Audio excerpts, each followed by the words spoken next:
कंगाली की ओर जाने वाला है, क्योंकि ईरान में सबसे बड़ी कमाई तेल से होती है। तो क्या क्रूड ही अब खमेनेई की सबसे बड़ी ढाल है? क्या प्रतिबंधों से जूझ रहा तेहरान तेल के जरिए डॉलर की जंग लड़ रहा है? और क्या ट्रंप की ट्रिक ईरान को आर्थिक अंधेरे में घेरने की नई चाल है? क्योंकि यूएस ईरान में जंगी तनाव के बीच खलीफा के तेल के टैंकर चोरी छुपे भारत में पकड़े गए, पर क्या वो रास्ता भटक गए थे? कहीं ऐसा तो नहीं कि फारस की खाड़ी में अमेरिका से बचने के चक्कर में ईरान के टैंकर रास्ता भटक गए? उन्हें जाना था कहीं और, पर चले गए कहीं और, क्योंकि अमेरिका फारस की खाड़ी में चील की निगाह से नजर टिकाए बैठा है। इसीलिए चोरी छिपे ईरान तेल बेचकर पैसे जुटाने की कोशिश कर रहा है। अगर तेल पर सख्ती बढ़ी तो क्या बाजार में उबाल आएगा? क्या क्रूड की ये चाल कूटनीतिक टकराव को परमाणु तनाव की ओर ढकेल सकती है? आज सवाल सिर्फ 3 जहाजों का नहीं है, सवाल है उस छुपे नेटवर्क का जो प्रतिबंधों से बचकर तेल बेचने की कोशिश कर रहा है। तो क्या खलीफा का क्रूड अब परमाणु युद्ध कराएगी, या ये सिर्फ आर्थिक शतरंज की एक और चाल है? क्योंकि तेल सिर्फ ईंधन नहीं, आज की दुनिया में यह हथियार भी है। जिस जंग के मुहाने पर ईरान और अमेरिका खड़े हैं, इसीलिए युद्ध कभी नहीं हो सकता। ऐसे में खलीफा के हाथ खाली बस एक चाल है, या फिर हमले से पहले की खामोशी, क्योंकि जब जेब पर चोट लगती है तो सियासत और ज्यादा आक्रामक हो जाती है। यह हमने कई बार देखा है। अब सवाल यह उठता है कि खलीफा अब ट्रंप से कैसे करेगा जंग? जी हां, क्रूड का सहारा। क्या ईरान पैसे से हारा? भारत में घुसे ईरानी टैंकर, अब जंग भयंकर। ट्रंप से डरे खमेनेई, खत्म हुआ खेल। जी हां, ये वो तमाम चीजें हैं जिस पर बात होनी ही चाहिए, क्योंकि जिस तरह की परिस्थितियां नजर आई हैं। अब देखिए, मुंबई में किसके जहाज हैं ये अब आप जान लीजिए, और समझा देते हैं हम आपको इस बारे में। तो सबसे पहले बात कर लेते हैं उन 3 जहाजों की जिनका भारत ने मुंबई में जिनको पकड़ा है। इन जहाजों पर ईरान के होने का शक है, पर ईरान इसको नकार रहा है। अब देखिए, मुंबई में किसके जहाज हैं ये अगर आप समझे और देखिए, हम आपको ग्राफिक्स के जरिए बताने और समझाने की कोशिश करेंगे। मुंबई तट के पास संदिग्ध तेल टैंकर जो है वो जब्त हुआ है। जी हाँ, मुंबई तट के पास 3 संदिग्ध तेल टैंकर जो है वो जब्त हुआ है। पहचान छिपाने के लिए नाम और झंडा जो है वो बदल दिया गया। जहाजों के आईएमओ नंबर अमेरिका के बैन जहाजों से मिलते जुलते हैं। जी हां, ये आप देखिए, ये बहुत इंपॉर्टेंट है। इसीलिए इन जहाजों का ईरान के होने का शक है। जहाजों के नाम स्टेलर, रूबी, अस्फाल्ट स्टार और अल जफ्जिया जो है ये नजर आया। करीब 100 नॉटिकल माइल दूर इन जहाजों को पकड़ा गया है। जी हां, और जांच के लिए जहाजों को मुंबई पोर्ट लाया गया। अब ये जांच तो हो रही है। ये जहाज बार बार अपना नाम बदल रहे थे, ये जानकारी भी सामने आई है। झंडा और पहचान जो है वो बदलने की कोशिश की जा रही थी। पहचान छिपाने की वजह से शक और गहरा गया। अगर कोई दिक्कत ही नहीं है तो बार बार झंडा और नाम क्यों बदला जा रहा है? अगर बदला जा रहा है इसका मतलब कुछ तो दिक्कत है। वही इन जहाजों को लेकर जब ईरान से पूछा गया तो ईरान ने क्या कहा, अब वो भी जान लेते हैं। वो भी अब आपको बता देते हैं कि जहाजों पर ईरान की तरफ से क्या कहा गया है। ईरान की नेशनल तेल कंपनी का जो जवाब है वो सामने आया, ये अब आपको बता दें हम। कहा गया है कि जब्त जहाजों से हमारा कोई लेना देना नहीं है। ईरान की नेशनल तेल कंपनी का जो जवाब है वो सामने आया, ये जहाज हमारे नहीं है। ये सीधा कह दिया कि ये जहाज हमारे नहीं है। आप देखिए, ये जहाज हमारे नहीं है सिर्फ कह देना काफी नहीं होगा, क्योंकि जो परिस्थितियां हैं वो तो ये बता रही है कि जहाज कहीं ना कहीं यहीं से भेजा गया है। कहां जा रहा था ये तेल टैंकर, अब ये भी समझ लीजिए आप। अब उन तेल टैंकर्स पर चर्चा कर लेते हैं कि आखिर वो तेल टैंकर कहां जा रहा था। जी हाँ, कहां जा रहा था ये समझिए। ईरान से निकला तेल किसी तीसरे देश में बेचा जाना था। यह तेल चीन की ओर भी जाने की आशंका है, पैसे वहां से मिल सकते हैं। जहाज से जहाज तेल ट्रांसफर की तैयारी हो सकती थी। पहचान बदलकर प्रतिबंधों से बचने की कोशिश हो सकती थी। जी हां, पहचान बदलकर प्रतिबंधों से बचने की भी कोशिश हो सकती थी। फारस की खाड़ी में अमेरिका से बचने के चक्कर में जो भटके हैं वो भटके हैं। अमेरिका से बचने में ईरान के टैंकर रास्ता भटक गए। तो कुल मिलाकर ये पूरी परिस्थिति तो नजर आ रही है, लेकिन अब देखिए कि आखिरकार ये तेल ले जाने की कहां तैयारी थी, मतलब कि ये डील किस किस के बीच में हुई थी। ये भी तो देखना होगा कि आखिरकार ये डील जो है वो थी किसके बीच में। लेकिन अब तो हो नहीं पाई क्योंकि भारत ने पकड़ लिया है। अब पहचान और नाम बार बार बदली गई थी, तो वो भी एक बात सामने आई है। तो कुल मिलाकर अब देखना है कि ये जो कोशिश की गई है, लेकिन धीरे धीरे पता चल जाएगा, खुल भी जाएगा कि आखिरकार ईरान किससे अमेरिका से बचने के चक्कर में ये कहां पर लेकर जा रहा था। क्या उसकी डील होनी थी, क्या चीन के साथ कोई डील थी, क्या चीन के साथ उसे पैसे मिले थे। क्योंकि देखिए, अगर लड़ाई होती है, अगर युद्ध होता है तो सबसे ज्यादा जरूरी क्या है, पैसा। और अगर वो नहीं होगा तो आप युद्ध में नहीं सर्वाइव कर पाएंगे, ये बात दुनिया जानती है। अब इस बात को भी समझ लीजिए कि अगर ईरान तेल बेच रहा है तो चोरी छुपे क्यों बेच रहा है? क्या ईरान के पास अब लड़ने के लिए ना हथियार बचे हैं ना खाने के लिए पैसा? ये भी सवाल उठ जाता है। ऐसा है क्या?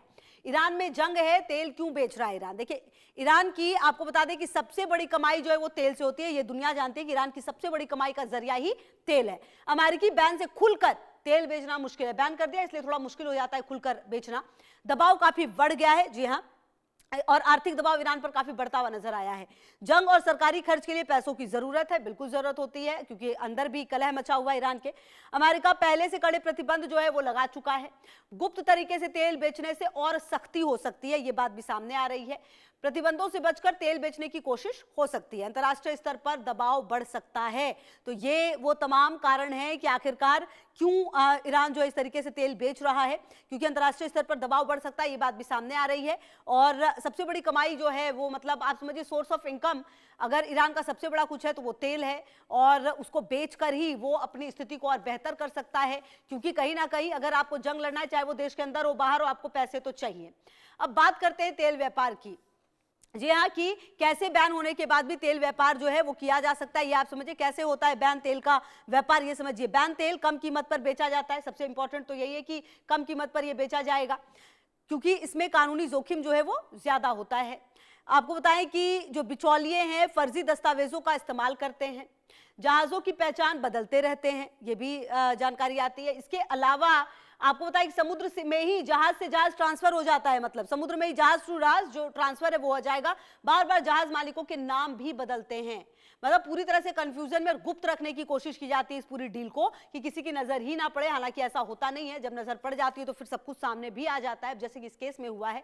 अब जब सामने आ गया है सब कुछ तो पता तो चल ही जाएगा कि आखिरकार ये किसके साथ ये डील होनी थी, आखिरकार बीच में था कौन, कितने पैसों में डील हुई थी, ऐसी क्या बात हो गई कि ये तेल बेचने की नौबत आ गई है। हालांकि ईरान की तरफ से कहा गया कि ये हमारा नहीं है, लेकिन अगर ईरान का नहीं है तो फिर किसका है? ये वो कई सवाल हैं।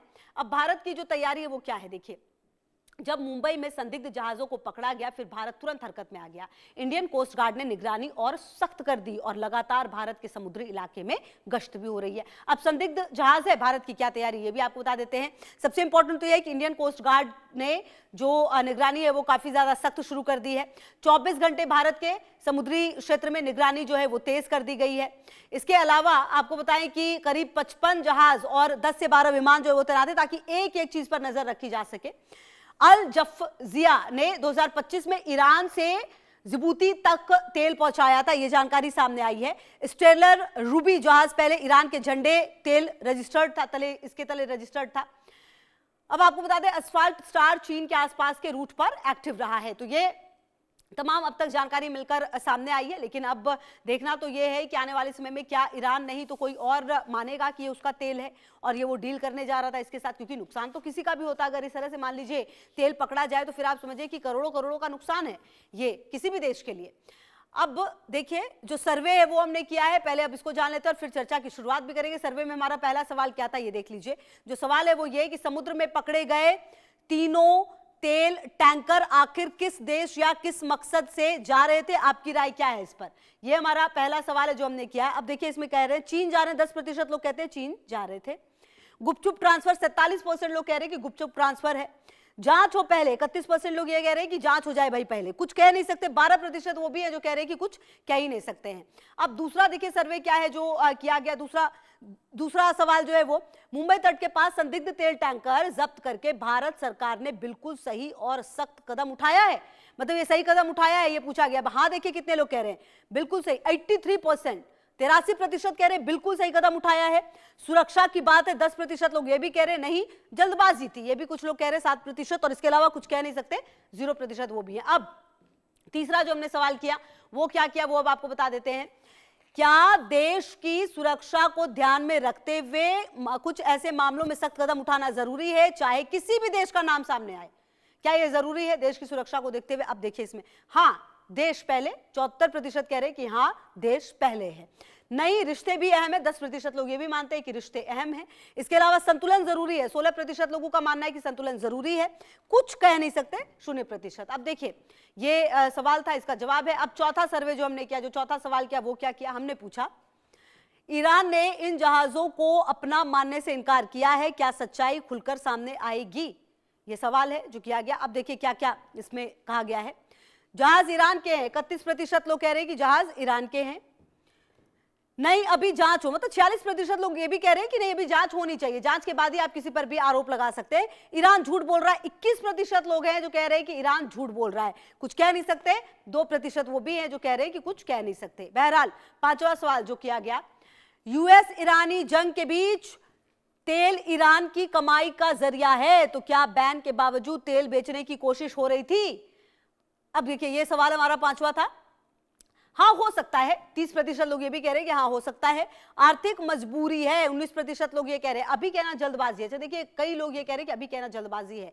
47% लोग ये मानते हैं कि अभी कहना जल्दबाजी है, कुछ कह नहीं सकते। 4% लोग ये हैं जो कह रहे हैं कि कुछ कह नहीं सकते। बहरहाल ये हमने सर्वे किया, इसमें ये तमाम जो जवाब है वो सामने आए हैं। अब देखना तो ये है कि आने वाले समय में जो तमाम देश हैं उनकी तरफ से क्या और प्रतिक्रियाएं सामने आती है, खास करके अमेरिका इस पर क्या कहेगा, क्या कदम उठाएगा। क्योंकि अगर जो दबाव है और उसके बावजूद अगर ये काम किया गया है तो कहीं ना कहीं शायद इसको भुगतान जो है वो भी ईरान को आने वाले समय में करना पड़े। हालांकि ईरान लगातार ये कहता रहे कि अमेरिका आए तो आए, हम बिल्कुल तैयार हैं, लेकिन अगर ये जहाज ईरान के नहीं है तो फिर किसके हैं? ये डील आखिर होनी किसके बीच में थी? आखिर बार बार झंडे का नाम, देश का नाम क्यों बदला जा रहा था? डर किस बात का था?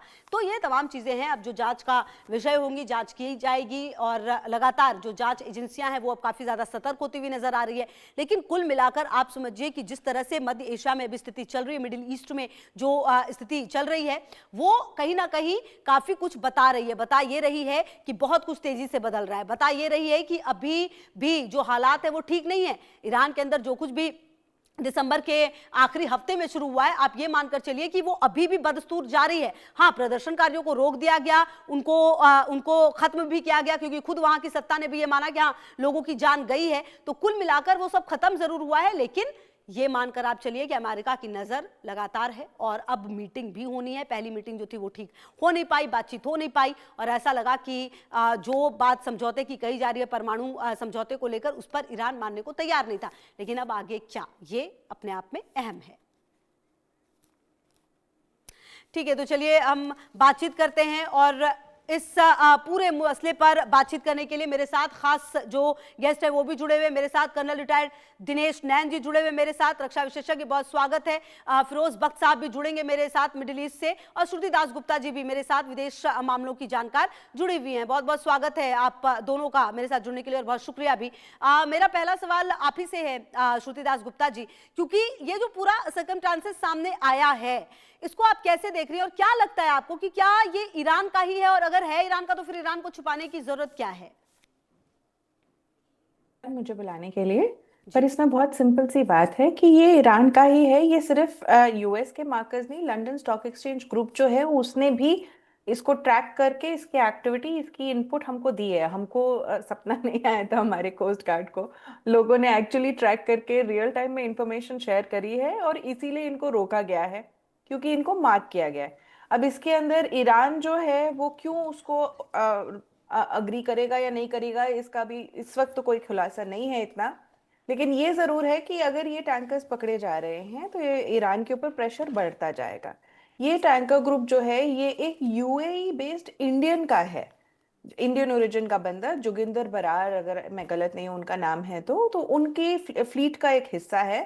और इनको जो है अभी फरवरी में ही ब्लैकलिस्ट किया गया था इनकी कंपनी को, और ये जो पर्टिकुलर मार्कर्स हैं इनके शिप के, इनको डेजिग्नेट किया गया था कि ये शिप टू शिप ट्रांसफर करते हैं जी। और इंडिया बिकॉज क्योंकि अपनी इंटेलिजेंस शेयरिंग भी कर रही है अब ईयू के साथ और आपके यूएसए के साथ नई जो इंटरिम डील चल रही है उसके चलते हमने उसके अंदर एक्सचेंज करके इसीलिए वहां जाके इनको रोका है। ईरान इसको शायद इसलिए ना एक्सेप्ट करे क्योंकि अगर एक्सेप्ट करेगा तो ये मुंह के खाने जैसे वाली बात हो जाएगी कि अरे हमने कोशिश करी पर हम पकड़े जा रहे हैं और दुनिया हमारे साथ उस तरह से नहीं है। तो एक फेस सेविंग मेजर के नाम पे हो सकता है वो अपने आप को इससे थोड़ा डिस्टेंस करे कि हमें नहीं पता ये क्या है, पता नहीं कौन सी है टाइप के वो कर सकते हैं। ये शैडो फ्लीट होती है, इसको कभी भी कोई भी कंट्री ओन नहीं करती है, ये एक शैडो तरीके से ही चलती है, ये सैंक्शंस को बाईपास करने के लिए चलती हैं। और इसका तेल जो है वो कम दामों में बेचा जाता है, क्योंकि वो नॉर्मल रेगुलराइज तरीके से जो है पोर्ट टू पोर्ट जाके नहीं बिक रहे होते हैं। ठीक है मैम, मैं तो आती हूँ आपके पास। महत्वपूर्ण बातें आप बता रही हैं, हम लगातार इस पर बात करेंगे। मेरे साथ दिनेश नैन जी भी जुड़े हुए हैं। अच्छा सर, आखिरकार ईरान अगर ये कर, हालांकि उसने माना नहीं है, लेकिन अगर वो ये कर रहा है तो इसके पीछे की वजह क्या है? क्या सचमुच उसके पास पैसे की कमी हो गई, और क्या वो आने वाले समय के लिए खुद को तैयार कर रहा है, क्योंकि उसे पता है कि अमेरिका जिस तरीके से तमाम बातें हो रही है, अमेरिका कुछ भी कर सकता है, कभी भी कर सकता है? क्या ये वजह सबसे बड़ी है? डेफिनेटली खुशबू, देखिए अमेरिका का एम क्या है इस टाइम पर? जो अभी वार्ता चल रही है इन लोगों की आपस में, ईरान के साथ में अमेरिका की, पहले टर्की में होनी थी। वहां पे इन्होंने, ईरान वालों ने कहा नहीं, मस्कट में करेंगे, क्योंकि वहां पे तो शायद इसराइल के चाहने वाले लोग ज्यादा इकट्ठे हो जाएंगे, ज्यादा क्वेश्चन किए जाएंगे। मस्कट के अंदर कोई फॉर्मूला नहीं निकला तो अब जेनेवा के अंदर बोल दिया, अभी आज और कल में जो निकलना है। लेकिन क्वेश्चन ये है कि कुछ चीजों के ऊपर तो ये मान गया ईरान, पर कुछ बाकी एक चीज पे बिल्कुल मानने को तैयार नहीं है कि हमें मिसाइल बनाना, वो नहीं रोकना नहीं चाहता। बिल्कुल नहीं रोकना चाहता। वो कहता हूँ हमारा एक ही हमारे पास हथियार है। अगर आपने देखा हो पिछले साल जून के अंदर इसराइल ने 2 मिनट लगाए थे, इनके सारे एयर डिफेंस तोड़फोड़ कर दिए और आके पूरा एयर डोमिनेंस करके दबादब बम बरसाए। तो उसके रिस्पॉन्स में अगर ये कुछ रिस्पॉन्स दे पाए थे तो अपने इन्हीं मिसाइल लॉन्चर्स के माध्यम से, मिसाइल सिटी से, जो कि इनके पहाड़ी क्षेत्र है इनका, उसके अंदर से ये लोग काम कर पाए थे। परंतु देखने वाली बात ये है कि किसी भी देश के लिए आर्थिक स्थिति उसकी किस चीज से मजबूत हो रही है। और ईरान के पास तेल के अलावा, जैसे श्रुति बता रहे थे, कुछ है ही नहीं, कोई भी चीज नहीं इनके पास में।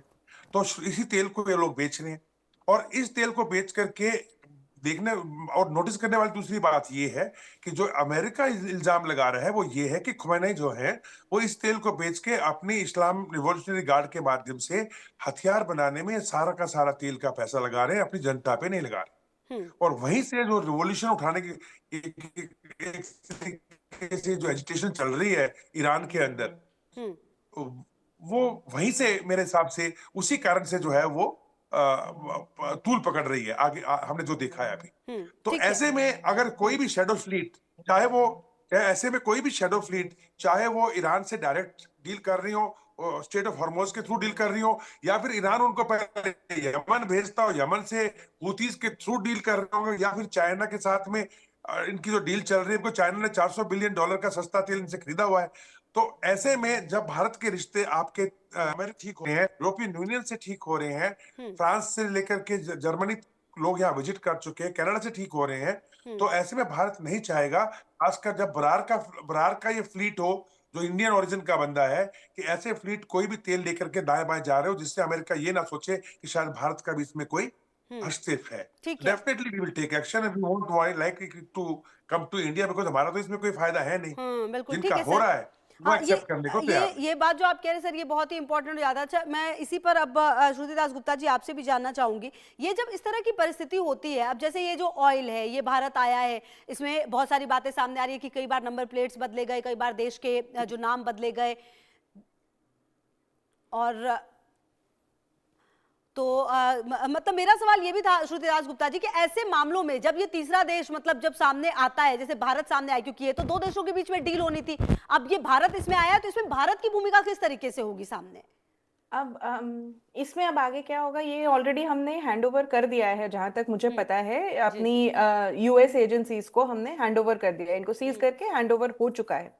और ये हैंडओवर में अब यूएस एजेंसीज आगे जांच आगे ले जाएंगी कि ये तेल का ओरिजिन कहाँ है, तेल का टेस्टिंग करके इनके कौन कौन इसके अंदर इन्वॉल्व है, कौन सी कंपनीज इन्वॉल्व है, ये कहाँ कहाँ रुका, और ये एक्चुअल इसकी डेस्टिनेशन क्या है, तो जिससे वो जो डेस्टिनेशन वाला जो खरीद रहा है उसके ऊपर भी सैंक्शन लगाया जा सके। क्योंकि ये इंडिया बेस्ड सैंक्शन नहीं है, ये यूएन बेस्ड सैंक्शन नहीं है, ये यूएस बेस्ड सैंक्शन है, इसको यूएस ने सैंक्शन किया है।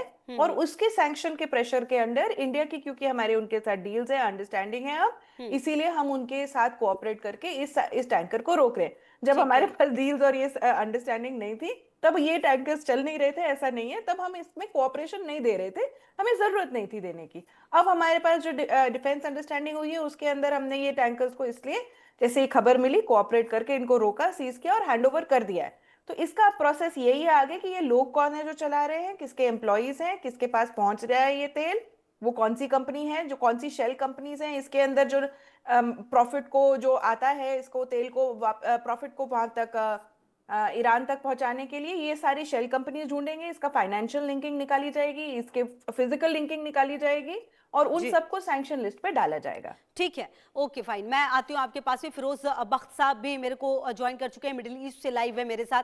बहुत स्वागत है आपका सर, और बहुत शुक्रिया भी आपका हमारे साथ जुड़ने के लिए। मेरा पहला सवाल सर ये है, ये जो कुछ भी हो रहा है और जो कुछ भी ये डेवलपमेंट्स हो रही हैं, आखिरकार मिडिल ईस्ट में चल क्या रहा है आज? क्योंकि बेहद महत्वपूर्ण दिन है, क्योंकि अमेरिका और ईरान की बातचीत भी होनी है, और सीधा सीधा ट्रंप तो ये कह रहे हैं कि चेतावनी दी, मुझे नहीं लगता कि समझौता ना करने के परिणाम भुगतना चाहेंगे। ईरान को एक बार फिर से धमकी भी दी है ट्रंप ने। ऊपर से ये तेल के जो टैंकर है ये यहां पर पकड़े गए क्रूड ऑयल के। चलिए हम बातचीत करने की कोशिश करेंगे और जानने की कोशिश करेंगे। सर दिनेश रैन जी, सर मेरे सवाल का ये आप ही जवाब दे दें कि ये अभी आज क्योंकि बहुत महत्वपूर्ण दिन बताया जा रहा है, कहा जा रहा है कि मीटिंग्स वगैरह होंगी, लेकिन उस बीच ट्रंप ने सीधा सीधा कह दिया है कि मुझे नहीं लगता है कि जो ईरान है वो समझौता ना करने के परिणाम को भुगतना चाहेगा। मतलब एक बार फिर से धमकी देते हुए ट्रंप क्लियरली नजर आ रहे हैं। नहीं, डेफिनेटली देखिए, दो मेन शर्तें रखी थी अमेरिका ने और इजराइल ने, तो दोनों की इकट्ठी मीटिंग हुई थी, नेतन्याहू की और जो अपने डोनाल्ड ट्रंप साहब हैं उनकी, आपने देखा 2 दिन पहले। तो बिल्कुल क्लियर शर्तें थी कि एक तो यूरेनियम का जो आप इसको इनरिच कर रहे हो, संवर्धन हिंदी में आप बोलते कर रहे हो, उसको तुरंत आप बिल्कुल जीरो कर दें। और यही नहीं, जीरो ही नहीं करें, इसके साथ में जो इनके सेंट्रीफ्यूज जो होते हैं जहां पे इसको आप एनरिच करते हो, जिसको यूरेनियम 238 को 235 के अंदर, वो सारा डिसमेंटल करो, खत्म कर दो बिल्कुल किस्सा। जो यूरेनियम 400 किलो के करीब इनके पास है, चाहे 60% कर लिया इन्होंने उसको एनरिच, या 70% कर लिया, हमको 90% चाहिए होता है एटम बम बनाने के लिए, वो तुरंत आप उसको दूसरे देश को देना पड़ेगा, यहाँ पे आपके पास वो नहीं रहेगा। और तीसरा था इनका कि जो भी प्रॉक्सीज हैं आपके, चाहे हुती हैं, चाहे यमन के अंदर, चाहे आपके हिजबुल्लाह हैं, चाहे हमास है, खत्म, बिल्कुल कोई किसी प्रकार की हेल्प नहीं करेंगे, आप खत्म करेंगे उसको। बाकी सब चीजों के ऊपर तो नहीं, पर हाँ न्यूक्लियर के ऊपर ईरान ने एक हिंट दे दिया था उनको, क्योंकि जो इनके ईरान के विदेश मंत्री हैं वो कल ही वहां पहुंचे थे जिनेवा में। उन्होंने वहां जाते ही मार्को रूबियो से भी मीटिंग की है और बाकी लोगों से भी, आईएई के जो अभी आज के करता धरता है प्रेसिडेंट, सॉरी सेक्रेटरी, उनसे भी मीटिंग की है। और शायद ये हिंट दिया है कि देखिए, हम यूरेनियम इनरिचमेंट संवर्धन जो है उसको 60% से घटा के जितना आप कहोगे उतना तो ले आएंगे, ठीक है, लेकिन अगर आप ये बोलो कि हम इसको एनरिच करना बंद कर दें, उसके ऊपर ईरान तैयार नहीं, नंबर एक। दूसरा, जो ये इनके पास एनरिचमेंट का पड़ा हुआ है यूरेनियम 400 किलो के करीब का, इसको भी वो देने को तैयार है। जो अंदरूनी बात निकल के आ रही है, जहां बात अटक रही है वो है मिसाइल सिटी। ये कह रहे हैं कि आपकी जितनी भी मिसाइल्स हैं उनको एक तो खत्म करें, और 300 किलोमीटर से ऊपर आपकी मिसाइल नहीं होनी चाहिए किसी की भी रेंज, बिकॉज इजराइल कहता है कि ये खतरा तो हमारे गर्दन पे फिर लटका ही रहेगा, तो इससे बेहतर मौका कभी मिलेगा नहीं, खत्म करना है तो किस्सा अभी खत्म करो। तो यहाँ पे बात जो है, बात बन नहीं रही है, लिहाजा दोनों की तरफ से अभी एग्रेसिव मोड में लोग बैठे हुए हैं, चाहे वो ईरान हो चाहे अमेरिका हो। ईरान ने भी स्टेट ऑफ हॉर्मोज के अंदर अपनी नेवी को एक्टिव कर दिया है, सारे के सारे मिसाइल सिस्टम जो है 3000 के करीब मिसाइल लेके बैठा है, सबको एक्टिव कर रखा है इन्होंने, और ये ड्रोन सिस्टम से लेके हर चीज। और अमेरिका को आपको पता है बिल्डअप कैसे किया हुआ है। एक मेन महत्वपूर्ण बात मैं जो बोलना चाहूंगा वो ये है, 2 दिन पहले या 3 दिन पहले अमेरिका ने जितने भी शैडो फ्लीट्स थे उन सबको ब्लैकलिस्ट किया था। 12 के करीब थे, और 2 के करीब जो इनके बिजनेसमैन थे जो क्रूड ऑयल का काम करते हैं गुपचुप तरीके से, उनको भी बैन किया था। और प्लस ये मैसेजिंग किया था कि अब के बाद अगर कोई शैडो फ्लीट चीन की तरफ तेल ले जाता दिखाई दिया, ईरान का या कहीं भी, तो उसके ऊपर, जैसे कि अटलांटिक ओशन के अंदर रशियन फ्लीट के ऊपर, मैरिना के ऊपर, इफ यू रिमेंबर, कि खुशबू ने अटैक किया था उनके पैनल कमांडोज को उतार के, उसी तरीके से अब ये अटैक करना शुरू कर देंगे। बिल्कुल, और शायद यही वजह है सर कि वो जो एक्सेप्टेंस है ना वो हो नहीं पा रही, वो सीधा सीधा कह रहा है ये तो हमारा है ही नहीं। मैं आती हूँ सर आपके पास, आगे भी हम बात करेंगे इस बारे में। फिरोज बख्त अहमद साहब ने भी मुझे ज्वाइन कर लिया मिडिल ईस्ट से लाइव में। बहुत स्वागत है सर आपका, बहुत शुक्रिया मेरे साथ जुड़ने के लिए।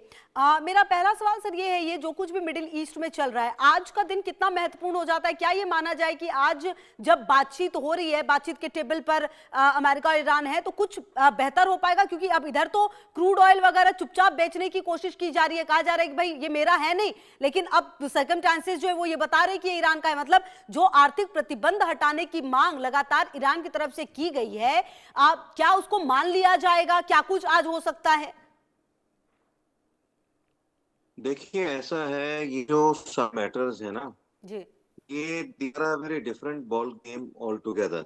जियो पॉलिटिक्स में ये चीजें जो हैं ये बहुत मुख्तलिफ अंदाज से चलती हैं, ठीक है।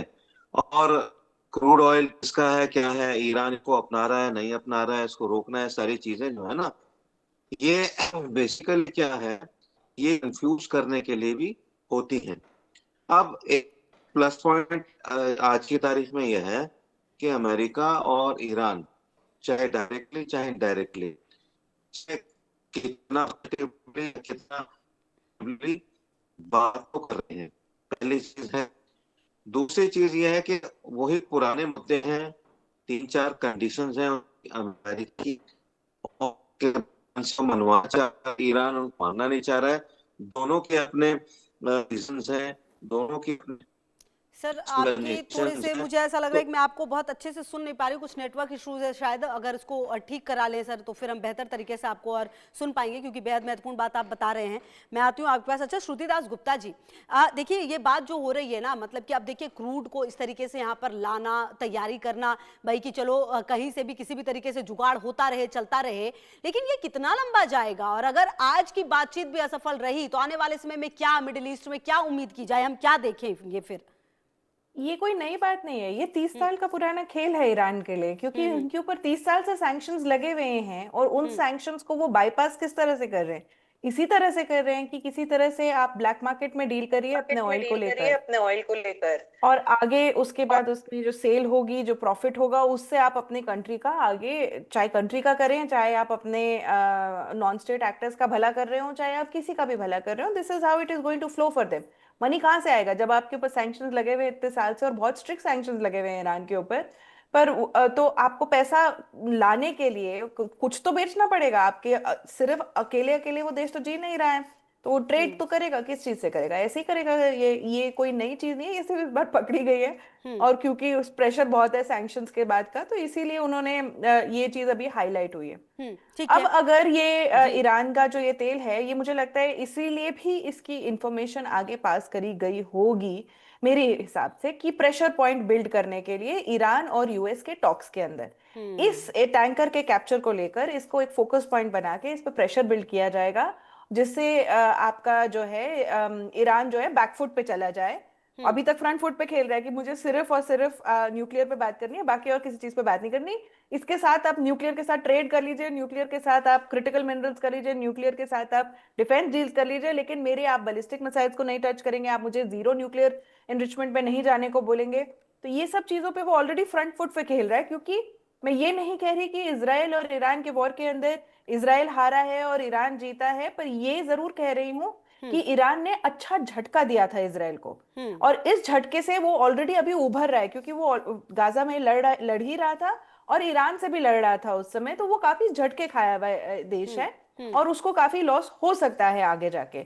तो इसलिए ईरान जो है फ्रंट फुट पे खेल रहा है। अब ये टैंकर कैप्चर करके इसके थ्रू प्रेशर पॉइंट बिल्ड किया जाएगा कि ईरान बैकफुट पे आए, चाइना बैकफुट पे आए, क्योंकि चाइना की तेल की सप्लाई आपकी वेनेजुएला से आपने बंद कर दी, आप यहाँ ईरान से बंद कर रहे हो, तो वो ये खेल जो है इसका एक और दूसरा जो अफेक्टेड पार्टी है वो चाइना भी है। तो ये एक लंबा खेल है, इसका एक इफेक्ट थोड़ा लंबा जाएगा। ठीक है। अच्छा दिनेश नैन जी, सर एक बात ये भी है कि ईरान की अगर देखें तो अपनी क्षमताओं को जांचने के लिए वो नौसैनिक अभ्यास भी शुरू कर चुका है। दूसरी तरफ जो ईरान के उप विदेश मंत्री हैं वो ये भी कह रहे हैं कि अगर ट्रंप प्रतिबंध हटा देंगे तो डील संभव है, और मतलब परमाणु समझौते पर भी जो बातें हैं वो मानने को लगभग मतलब कहा जा रहा है कि हाँ ठीक है बातचीत होगी, देखा जाएगा। कितनी संभावना है सर कि अगर परमाणु बात वाली अमेरिका जो प्रतिबंध पर बात करने को तैयार हो, क्या वो पूरी तरह से प्रतिबंध हटा लेगा और परमाणु वार्ता में प्रगति रुकने की वजह ईरान है ना कि अमेरिका? ये भी अमेरिकी अधिकारी बार बार कह रहे हैं। देखिए खुशबू, एक अंदरूनी बात ये भी थी बिहाइंड द कर्टेन जी, कि इन सब शर्तों के साथ में एक शर्त ये भी रखी जा रही थी कि फ्यूचर में ईरान कभी भी चाइना को तेल नहीं बेचेगा। हाँ That's where the whole thing was getting confused. और ये हीट अप होना शुरू हो गया था, बिकॉज अगर आपको ध्यान हो, आज से करीब 4-5 दिन पहले चाइना ने अपने कुछ डिस्ट्रॉयर्स, 5 के करीब नेवल डिस्ट्रॉयर जो शिप्स हैं, वो गल्फ ऑफ ओमान के अंदर भेजे थे, इस नाम से कि उनकी रशिया की और ईरान की एक naval exercise state of Hormuz के अंदर होने जा रही है। ठीक है, जी। और वो अभी भी वहां प्रेजेंट हैं। बट अमेरिका ने इस बात की बिल्कुल भी परवाह नहीं की, बिकॉज जैसे वेनेजुएला के अंदर से 80% वेनेजुएला का तेल जो है, जो श्रुति बता रहे थे, जो अमेरिका ने रोका, वो 80% चाइना को जा रहा था। $100 बिलियन का इनको लॉस हुआ था, लेकिन चाइना वहां उफ नहीं कर पाया। यहाँ पे चाइना सोच रहा है कि जिस प्रकार से चाइना अपने मेनलैंड से दूर है, वैसे ही स्टेट ऑफ हॉर्मोज के अंदर या गल्फ, पर्शियन गल्फ के अंदर जो अमेरिका है वो भी अपनी मेनलैंड से दूर है। वेनेजुएला उसके बहुत नजदीक था, तो वहां कोई पंगा नहीं ले रहा था। तो शायद ये पंगा लेने की दिमाग में इनके आई हो, लेकिन अभी तक ये बात पुख्ता नहीं हो रही कि ये कितना आगे तक जाएंगे। जी। अभी जो आज की मीटिंग चलने वाली, जो सवाल आपने किया था, देखिए उसके अंदर जैसे श्रुति ने बताया है कि जीरो संवर्धन के ऊपर ये नहीं आना चाहता ईरान बिल्कुल भी, और एग्री नहीं कर रहा। वहीं missile is the main problem, plus साथ में इनका अमेरिका को ये दिखाई दे रहा है कि जब तक खुमैनी यहां बैठा रहेगा ना, तो ये मामला सुलझेगा ही नहीं। तो वो ये चाह रहे हैं कि जितना भी इनका तेल शैडो फ्लीट से जा रहा है, अगर इसके ऊपर हम प्रेशर देना शुरू कर दें, अभी अमेरिका अटैक करने का ये अगर वार्ता विफल हो जाती है, सॉरी मेरा थोड़ा हिंदी के कुछ वर्ड्स में बीच में मिस कर जाता हूं, जी जी जी जी। विफल हो जाती है, तो खुशबू इसके अंदर अमेरिका के प्लान ये है कि वो बाई एयर इन पे स्ट्राइक करेगा, प्लस साथ साथ में स्टेट ऑफ हॉर्मोज से इनके तेल का जो रूट है वो उसका गला दबा देगा। उससे क्या है कि इनकी इकोनॉमी बहुत गिरेगी। इकोनॉमी गिरेगी तो इनका जो पैसा है डॉलर के मुकाबले वो बिल्कुल गिरता चला जाएगा, और उसमें क्या होगा, इनकी इन्फ्लेशन बहुत हाई हो जाएगी, और जो अंदर एजिटेशन अब चल रहे हैं उनको गति मिलेगी। और अमेरिका का मेन एम यही है कि चाहे वो वेनेजुएला जैसे जैसे मादुरो पे एक्शन किया, वो खुमैनी पे करे या ना करे, पर करेगा उस वक्त जब उसको ये गारंटी होगा कि इसको खुमैनी को हटाने के बाद दूसरे खुमैनी ना आ जाए, यानी हसन का बेटा, उसका बेटा हसन खुमैनी ना आ जाए। बिकॉज पजेस्कियान जैसे लोग थोड़े मॉडरेट हैं, थोड़े थोड़े ट्विस्ट किए जा सकते हैं, और जो एग्री भी कर जाएंगे पीस के लिए, लेकिन खुमैनी और उसका जो पोता है, मैं नहीं समझता हूं कि वो मानेंगे। तो शायद चीजें जो है अभी नापी तोली जा रही हैं। आज की मीटिंग के बाद अमेरिका क्या नेक्स्ट एक्शन करता है, ये देखना होगा। हाँ बिल्कुल। और सर ये बात आप सही कह रहे हैं। श्रुति दास गुप्ता जी, ईरान और अमेरिका के बीच जो परमाणु समझौते की बातचीत चल रही है, उसमें बात बैलिस्टिक मिसाइल प्रोजेक्ट सबसे बड़ा विवाद का मुद्दा भी बनता हुआ नजर आया है। उन्होंने 3000 किलोमीटर की जो उन्होंने बनाई है अपनी बैलिस्टिक मिसाइल, जिसका टेस्ट किया उन्होंने सक्सेसफुली, वो तो सीधा ईरान के गले में आके लटकेगी। तो वहां पे वो ऐसी मिसाइल अगर ईरान, जो उसका एग्जिस्टेंशियल एनिमी है, वो उसको अगर आप अलाउ करेंगे, तो वो तो सारा टाइम आपके ऊपर टारगेट बना के रखेगा। उन मिसाइलों का एक ही टारगेट होगा, इजराइल, वो और कहीं नहीं जाने वाली है। तो इसीलिए वो चाहता ही है कि ये जो विवाद है इस बात को लेकर खत्म हो जाए और ये इसमें रिस्ट्रिक्शन डाली जाए। पर किसी भी देश को उनकी मिसाइल के कैपेबिलिटी रिस्ट्रिक्ट कैसे करवाएंगे? वो बोलेंगे हमारी मिसाइल तो बस 1500 किलोमीटर की है, तो उस, और वो होगी 3000 की। आप किस तरह से इसको इंश्योर करेंगे? क्या आप उनके डिफेंस प्रोग्राम के अंदर घुस के बैठेंगे? क्या आप हर मिसाइल टेस्टिंग की एक्सटर्नल जांच करेंगे? आप किस तरह से वेरीफाई करेंगे? जैसे इंडिया भी अंडर प्ले करता है, मुझे जहां तक मैंने जितने डिफेंस एक्सपर्ट्स को सुना है, उन्होंने यही मुझे सिखाया है अभी तक, कि इंडिया भी अपनी डिफेंस कैपेबिलिटी को थोड़ा रिस्ट्रिक्ट करके बोलता है। हम अगर अगर हमारी मिसाइल बहुत ज्यादा आगे तक जा सकती है, लेट्स से फॉर एग्जांपल अगर 800 किलोमीटर की रेंज है, तो हम 400-500 ही बोलते हैं, क्योंकि कई बार जो है इक्विपमेंट उस हिसाब से डिजाइन नहीं किया गया हुआ होता है। पर इसकी कैपेबिलिटी हम अगर मैक्स पे करेंगे तो वो 800 तक हो सकती है। तो आप कैसे घुस के उसके अंदर आप ये करेंगे? जब आप ऑलरेडी न्यूक्लियर के नहीं घुस सकते, अगर ईरान परमिशन ना दे, तो आप कैसे उनकी मिसाइल रिस्ट्रिक्शन करेंगे? तो ये ट्रस्ट इशू है एक इस चीज का, और ये ट्रस्ट इशू इजराइल तो बिल्कुल ही नहीं मानने वाला है। इसीलिए उन्होंने राइट ऑफ एक्शन लेकर रखा है कि हम ये राइट ऑफ एक्शन रखेंगे, जिस दिन हमें लगेगा कि इनके जो टारगेट्स है वो गलत जगह लगे हुए हैं, तब हम उनके ऊपर अटैक कर देंगे। लेकिन ये कोई नया खेल नहीं है, कोई छोटा खेल नहीं है। ये वहां जाके ना भी बोल देंगे। ऐसे JCPOA के अंदर तो उनको 3% पर ही एनरिचमेंट अलाउड थी, पर वो उसके चल 3% कब 60% हो गया, किसी को पता भी नहीं चला कितने सालों में। और ये 400 किलो हो गया, 1-2 किलो भी नहीं। तो 400 किलो में कितने बम बन जाएंगे आपके? तो ये इस तरह की रिस्ट्रिक्शंस ये किताबी हैं, ये पेपर पे अच्छी लगती हैं। किसी भी देश ने अगर दिल में ठान रखी है कि मैंने आतंक फैलाना है, तो आप उसको एक्चुअली नहीं रोक पाओगे। ये शरीफों के बीच की बात है। इसमें दूसरे किसी और के अंदर आप पार्टिसिपेशन अगर एक्सपेक्ट करते हैं कि वो उसी इरादे से सामने टेबल पे बैठा है, तो आप गलत फहमी में बैठे हैं। ठीक है। अच्छा दिनेश नयन जी, सर एक बात ये भी सामने आई है कि ये जो तनाव चल रहा है ईरान से, आप देखिए, लेकिन अमेरिका इस बीच में काफी तेजी से मिडिल ईस्ट में एक बार फिर से जो अपनी मतलब उसकी तैनाती तो रहती है मिडिल ईस्ट में, ये हमने देखा नहीं, तो अगर तैनाती नहीं होती तो वेनेजुएला से इस तरह की जो हरकत है वो कर नहीं पाते ट्रम्प, कहीं ना कहीं तो वो हमेशा ही एक्टिव रहा है। लेकिन आप देखिए कि इस स्थिति में भी सर वो अपने आप को और ज्यादा मजबूत कर रहा है। मतलब कुल मिलाकर जो अमेरिका है उसका फोकस एकदम क्लियर है इन तमाम परिस्थितियों के बीच में। देखिए, मैं खुशबू बता रहा था आपको कि दोनों पार्टी को पता है कि ये डील नहीं होगी, ये नहीं होगी, एग्रीमेंट नहीं आएगा। So both are preparing, gaining time. तो वहां पे अमेरिका भी कर रहा है, ईरान भी कर रहा है।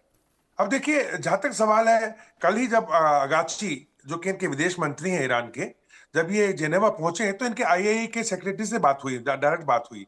उन्होंने एक हिंट दिया है कि हम आईएई, जो इंटरनेशनल एटॉमिक एनर्जी है, एजेंसी है, इसको हम परमिट कर देंगे आके हमारे जितने भी फॉर्दो है या नतांज है, इस्फान, जितने भी न्यूक्लियर साइट्स हैं, आके भाई आप इंस्पेक्शन कर लो और देख लो कि हमारा कितना परसेंटेज हमने इसका एनरिचमेंट किया और संवर्धन किया हुआ है, इसका अपना यूरेनियम का। लेकिन जहां तक सवाल अमेरिका का है, अमेरिका ने ये बात मन बना लिया है कि ये मानने वाले नहीं है, क्योंकि जैसे श्रुति बता रही थी ये मिसाइल्स के बारे में, अभी इन्होंने एक मिसाइल का टेस्ट और किया था 4 दिन पहले और बोला कि हमने 10,000 किलोमीटर तक की रेंज का इसने ईरान ने टेस्ट कर लिया है। अब 10,000 किलोमीटर का क्या मतलब है? 9,000 प्लस तो न्यूयॉर्क ही है यहाँ से, इनके पास से। तो यानी कि मेन लैंड अमेरिका। और देखा था हम लोगों ने, इन लोगों ने अपनी सेनेट के अंदर वो फौजी वर्दी पहन के सेनेटर्स ने, जितने भी इनके थे, सबने डेथ टू अमेरिका के स्लोगन्स लगाए थे अभी 6 दिन पहले।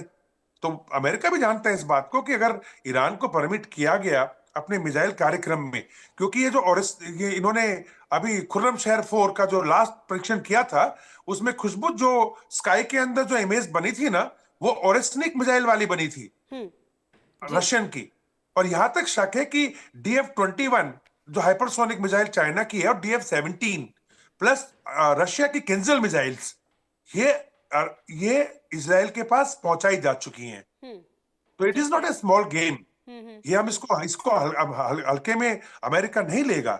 और अमेरिका को मालूम है कि यहाँ पे अगर आपको करना है तो यहाँ पे रेजिम चेंज करना पड़ेगा। मुसीबत इस बात की है कि अगर इस युद्ध में घुस गया और इन्होंने इनके एयर बेसिस के ऊपर अटैक कर दिया, तो वहां पे जो जनता बैठी है 40,000 के करीब, और अगर यार इनका कोई डिस्ट्रॉयर या कोई शिप या खुदा न खास्ता इनका आपने कहीं गलती से एक यूएसएस का स्ट्राइक कैरियर ग्रुप के अंदर से एयरक्राफ्ट कैरियर उड़ा दिया इन्होंने, तो डोनाल्ड ट्रंप के लेने के देने पड़ जाएंगे। मिड टर्म इलेक्शन आ रहे हैं अभी।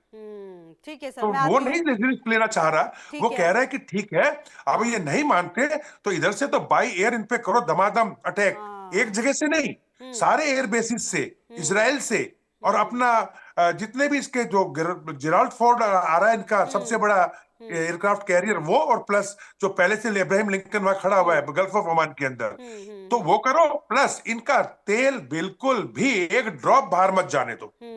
ठीक है सर, इकोनॉमिकली चौक कर दो जी, और बाय एयर इनको मारो। तो ये पॉलिसी लेके शायद ये चलने वाले हैं। बट ओपन अटैक, एक और मैं आपको थोड़ा सा आइडिया देना चाहूंगा खुशबू के, थोड़ा I am not also clear my self about it, but Munich के अंदर एक सीक्रेट अभी क्या नाम मीटिंग हुआ था इनका सिक्योरिटी के ऊपर, और उसके अंदर लास्ट मिनट के ऊपर आसिम मुनीर को बुलाया गया स्पेशल प्लेन से, और इसके पास वहां अंदर घुसने का पास भी मांगा गया था। वो बड़ा वायरल हुआ जब वो अंदर घुस रहा था, और वहां पे बताया गया कि मार्को रूबियो से इनकी बड़ी लंबी बातचीत हुई है। तो कहीं कोई गेम पाकिस्तान की तरफ से तो नहीं प्लान कर रखा है इन्होंने, और पाकिस्तान तो बिकने को हमेशा तैयार बैठा ही बैठा है। बिल्कुल, बिल्कुल, तो there is a confusion from that angle. हाँ, ये बेहद इंपॉर्टेंट बात कही है सर आपने, और आगे भी इस पे सर बात करेंगे हम, क्योंकि बहुत खास है ये पॉइंट जो आप बता रहे हैं। फिरोज बख्श साहब ने भी मुझे ज्वाइन कर लिया है। फिरोज बख्श साहब, जो आप कह रहे थे वो आप बात पूरी भी करिए, और ये भी बताइए कि आज का दिन कितना ज्यादा महत्वपूर्ण हो सकता है, और क्या ये माना जाए कि आज की बातचीत के बाद कुछ बदलेगा यहाँ पर मिडिल ईस्ट में? देखिए, ऐसा है खुशबू साहिबा जी, ये जो जियो पॉलिटिक्स है, मैंने यही इतनी ही बात करी थी कि बहुत ही मुख्तलिफ किस्म का, it's a very different ball game all together. हाँ। ठीक है। और जब ये वेस्ट एशिया में हो जाता है, जब ये मिडल ईस्ट में हो जाता है, जहाँ इसराइल और अरब नेशंस इन्वॉल्व हो जाते हैं, फिर प्लस उसमें ईरान भी आ जाता है, गाजा का पहले से चल चल ही रहा है तो ये बड़ा अजीबो गरीब किस्म का एक कंफ्यूजन बन जाता है, हम्म। पहली चीज। दूसरी चीज ये है कि अमेरिका जो ईरान से चाह रहा है, हम्म। अगर ईरान वैसा कर देता है, मैं अभी हमारे काबिल दोस्त जैन साहब को सुन रहा था, कर्नल जैन साहब को, कि दिनेश नैन जी। उन्होंने कर्नल ये नैन, कहा कि जी, दिनेश नैन जी, कर्नल कर्नल रिटायर्ड जी, हाँ रक्षा हाँ, परिषद नैन, में। जी, जी जी जी। दिनेश भाई जी, हम्म। दिनेश जैन साहब। नैन ऐसा नैन है नैन जो नैन नैन साहब। दिनेश नैन साहब, ठीक है। जी। थोड़ा okay okay fine, thank you.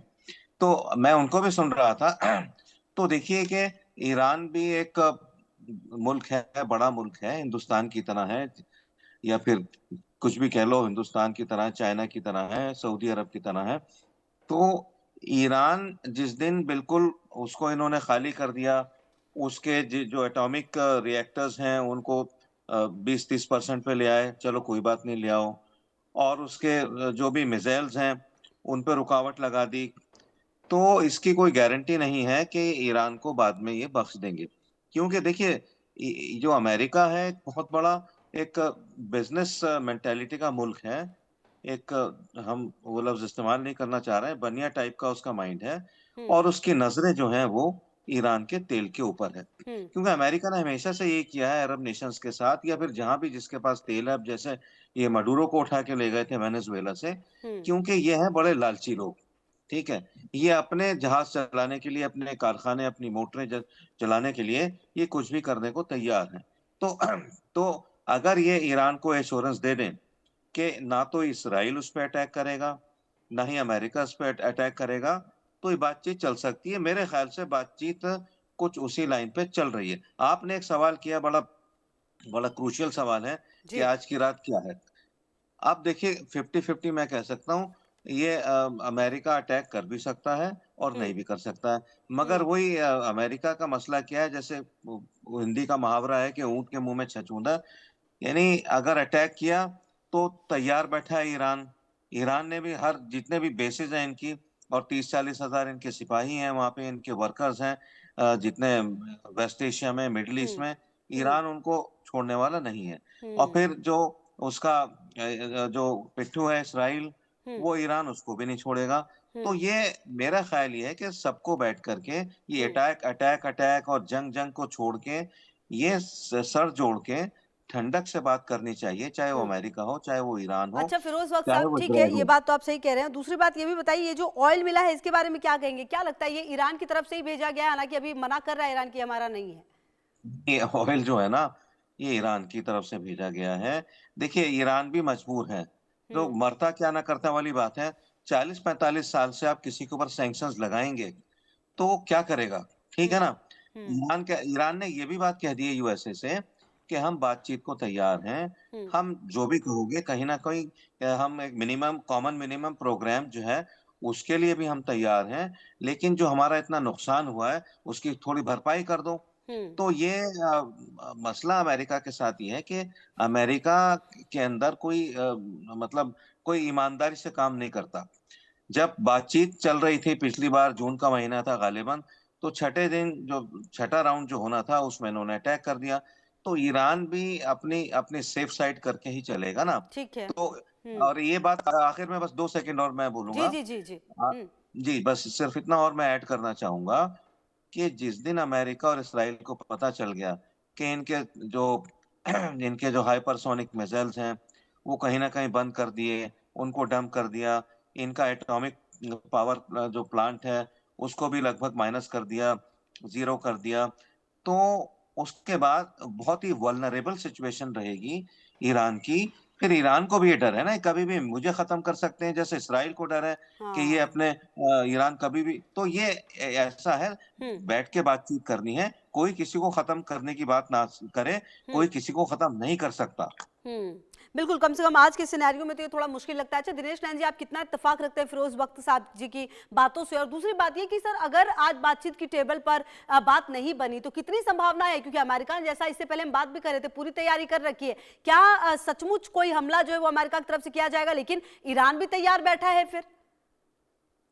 देखिए खुशबू, जहां तक फिरोज भाई का सवाल है, इन्होंने एक पॉइंट बिल्कुल बहुत अच्छा बोला है अमेरिका के बाद, कि जैसे वेनेजुएला के अंदर मादुरो को उठा करके पटक दिया और बोला ये सारा तेल हमारा है, तो सबसे पहला दुनिया में तेल का भंडार तो वेनेजुएला पे था, वो तो ले लिया। बिल्कुल बिल्कुल। और दूसरे तीसरे नंबर पे नंबर पे, ईरान में हाँ है, तीसरे पे ईरान है, तीसरे तभी उस पे नंबर पे नजर है। कनाडा में हाँ उसको स्टेट बनाना चाहते हैं, हाँ चौथे नंबर पे मिनरल्स और तेल जो है ग्रीनलैंड पे, उसके लिए दावा हाँ ठोक दिया। हाँ तो कहने का मतलब ये है कि अगर पूरे दुनिया की एनर्जी को अमेरिका लेके बैठ गया, सोचिए जरा, हाँ। फिर बाकी अमेरिका को करने की जरूरत ही क्या है? हम्म तो वो कहेगा इसको एनर्जी दो तो उसको मिलेगी, हम्म इसको मत दो तो उसको नहीं मिलेगी। हम्म यही प्रॉब्लम है चाइना को, हम्म यही प्रॉब्लम चाइना को। रही बात दूसरी, आपने जो दूसरा सवाल किया हम्म कि क्या अटैक होगा, मेरा मानना है डेफिनेटली होगा। बिकॉज जैसे फिरोज भाई ने बोला कि ईरान चाहेगा कि उसका मिनिमल सिक्योरिटी प्रोग्राम बना रहे, हाँ उसके लिए इजराइल के नेतन्याहू बिल्कुल तैयार नहीं, और वो डोनाल्ड ट्रंप के कान भरते रहते। हम्म तो डोनाल्ड ट्रंप जो है कान का कच्चा है, आपने देखा रात को कुछ और सवेरे कुछ, तो ये डील शायद बनेगी ही नहीं एक सेंसिबल तरीके से। हम्म तो इसके ऊपर तभी काम होगा जब कोई रेजिम चेंज हो जाएगा और कोई पेजिस्कियान जैसा इंसान कहेगा भाई हाँ माफ करो, और जो है हमें भी चैन से रहने दो और खुद भी चैन से रहो। हाँ बिल्कुल। तो अच्छा सिचुएशन जब यहाँ आ जाएगी जी। तो शायद, मेरा, अब मैं गलत हो सकता हूँ पता नहीं, I am not that geopolitical में इतना ज्यादा स्ट्रांग नहीं हूँ, बट व्हाट ठीक आई है फील इज कि ठीक है। अच्छा सिचुएशन यहाँ श्रुतिदास गुप्ता जी, आप कितना इत्तेफाक इन तमाम बातों से रख रही हैं? और दूसरी बात ये कि जिस तरह की रणनीति अमेरिका की है, ये बात तो बिल्कुल सही कह रहे हैं दिनेश नैन जी, कि भाई अब आपने सारी एनर्जी अगर आप ले लेंगे, जिस तरह से आपने वेनेजुएला में जो किया है, जो आप कनाडा के साथ हमेशा आप उसको अपना 51वां राज्य बता देते हैं, कभी कुछ करते हैं, तो इस तरह की जो ये पॉलिटिक्स अमेरिका की चल रही है, इसको तो कहीं ना कहीं अब स्टॉप करना बहुत ज्यादा जरूरी हो जाता है। ये पॉलिसी उनकी स्टॉप करनी जरूरी है, क्योंकि नहीं तो हम जैसे चाइना के साथ रेयर अर्थ और रेयर अर्थ मैग्नेट्स वाले फंदे में फंसा था ना पूरा दुनिया, हाँ वैसे यूएस के साथ तेल को लेके फंसेंगे हम। ये वैसा ही, मतलब चाइना ने सिखा दिया यूएस को कि उससे फंदा कैसे कसना चाहिए, और इसीलिए यूएस ने रिसोर्स आइडेंटिफाई किया जो उसके लिए इकोनॉमिकली भी अच्छा है, मतलब तेल, क्योंकि उसका डॉलर, तेल की वैल्यू, तेल के खरीद फरोख्त पे जो है लिमिट करता है। अगर डॉलर में खरीद फरोख्त होगी तो डॉलर की डिमांड बनी रहेगी, तो डॉलर की वैल्यू बढ़ी रहेगी। तो वो उसके लिए इकोनॉमिकली अच्छा है कि तेल के रिसोर्सेज को कंट्रोल करे। और अगर जैसे आपने लिस्ट किया, कभी कनाडा है, कभी ग्रीनलैंड है, कभी वेनेजुएला है, सऊदी तो ऐसे ही उनका बहुत बड़ा एलाय है, और साथ में आप ये ले लीजिए अभी ईरान के ऊपर वो कर रहे हैं। तो ये वो फंदा, अभी ईरान का फंदा जिस जिस दिन सुलझ जाएगी ये ईरान की गुत्थी, उसके अगले दिन ही आप देखना ग्रीनलैंड के ऊपर बात शुरू हो जाएगी। हाँ बिल्कुल। तो और बातचीत तो उन्होंने शुरू कर भी दी थी ना श्रुतिदास गुप्ता जी, बीच में हाँ, आप उन्होंने देखें, हिंट छोड़ दिया है कि मुझे किसी ना ग्रीनलैंड को किसी लेकर तरह से उन्होंने क्या बेचो। कुछ नहीं कह दिया था, मतलब ऐसा लग रहा था कि बस अब अगले दिन जाके और वहां पर शासन अपना स्थापित कर लेंगे। एक तरफ एक पांव अमेरिका में, एक पांव ग्रीनलैंड में रखने की पूरी तैयारी थी ट्रम्प की। वैसे तो वो कर भी लेंगे, और हाँ वो इस तरह से, मतलब ग्रीनलैंड जैसी जगह को तो उनको ऑक्यूपाई करने की भी जरूरत नहीं होगी, 2-4 बस मिलिट्री पोस्ट अपने बिल्कुल। बना ले, और हाँ उसके बाद वहां पे डेनमार्क के साथ डील करे कि भाई हाँ तेल जो है मेरे हिसाब से चलेगा। हाँ तो ये इतना हो जाना ही उनके लिए काफी हो जाएगा। उनको ईरान की तरह हमला करके, धमका के, डरा हाँ, के मतलब करने इतना की लंबा जरूरत नहीं प्रोसेस है। नहीं करना पड़ेगा, जो बात आप कह रही हैं। मैं आती हूँ आपके नहीं। पास जी। अच्छा फिरोज बख्त साहब, एक सवाल मेरा ये भी था, ये बात जो श्रुतिदास गुप्ता जी भी कर रही है और हम भी कर रहे हैं, कि जो ये अमेरिका की रणनीति चल रही है, अब चीन ने तो समझ लिया भाई कैसे नकेल कसनी है, लेकिन बाकी देशों के लिए तो फिर ये स्थिति बहुत ज्यादा मतलब पशुपेश वाली हो जाएगी। अब हमें ही वो ये कहे कि भाई भारत मान गया है कि वो वेनेजुएला से तेल खरीदेगा, रूस से नहीं खरीदेगा, मतलब वो तमाम देशों पर फिर तो आप कमांडिंग पोजीशन में अमेरिका जो है वो आता हुआ नजर आता है। देखिए ऐसा है, श्रुति जी ने एक बात कही, बिल्कुल सही उन्होंने फरमाया। देखिए क्या है, अमेरिका की आदत है दादागिरी करना, हाँ ठीक है, चौधराहट करना, और वो हर एक के ऊपर चौधराहट करता है। इस बार जब उसने हिंदुस्तान के साथ चौधराहट करी, तो मोदी जी ने उसको, जो है, अमेरिका को ईंट का जवाब पत्थर से दिया। हाँ तो समझ गया कि यहाँ पर हमारी दाल बहुत आसानी से गलने वाली नहीं है। हम्म तो उसके बाद वो वही अभी क्या, वो कौन, विनोद नैन जी फरमा रहे थे कि ट्रम्प का कुछ पता नहीं, दिन में क्या शाम को क्या। ट्रम्प की तो यह हालत है हाँ, कि उनके एक हाथ को पता नहीं कि दूसरा हाथ क्या कर रहा है, उनकी करेक्ट। तो यह हालत हाँ, है। तो अब खैर जो भी है, प्रेसिडेंट है, बहुत बड़े, दुनिया की सबसे सुप्रीम पावर के प्रेसिडेंट हैं, ग्रेटेस्ट प्रेसिडेंट माने जाते हैं, वो फैक्ट है। लेकिन अब ये जो हालात बन रहे हैं ना, हम्म, ये हालात जियो पॉलिटिक्स के एतबार से पूरी दुनिया के लिए अच्छे नहीं हैं। ठीक है, उसमें उसमें हिंदुस्तान के लिए भी कोई बहुत ज्यादा ये हम्म, अच्छी चीज नहीं चल रही है। बिल्कुल ठीक है, बिल्कुल। तो ठीक है। अब इसमें हम्म, मेरा ख्याल ये है कि इसमें हम्म, थोड़ा सा, जैसे मोदी जी ने एक पहले भी कोशिश की थी, यूक्रेन और रशिया का जब चल रहा था युद्ध, हम्म, तो कहीं ना कहीं उन्होंने आगे बढ़ के ये कोशिश की कि इस युद्ध में जो भी पीसफुल एफर्ट कर सकते हैं, वो मेरे ख्याल से यहाँ भी अगर चाहें तो ईरान, यूएसए, इसराइल, इन तीनों को लेके हम्म, कहीं ना कहीं कुछ ऐसी गोट फंसा सकते हैं कि ठीक है। यहाँ पे जो जंग है वो ना हम्म, हो। ठीक है सर, चलिए बिल्कुल सही कह रहे हैं आप, और लगातार नजर इस पर रहेगी। बहुत शुक्रिया आप तमाम लोगों का, दिनेश जी आपका भी, श्रुति जी आपका भी, और फिरोज बख्श साहब आपका भी बहुत बहुत शुक्रिया मेरे साथ जुड़ने के लिए। बहरहाल अब देखना तो ये है कि आज क्या होगा, क्योंकि आज बेहद महत्वपूर्ण मीटिंग होने वाली है अमेरिका और ईरान के बीच, और उसी के बाद फैसला होगा कि क्या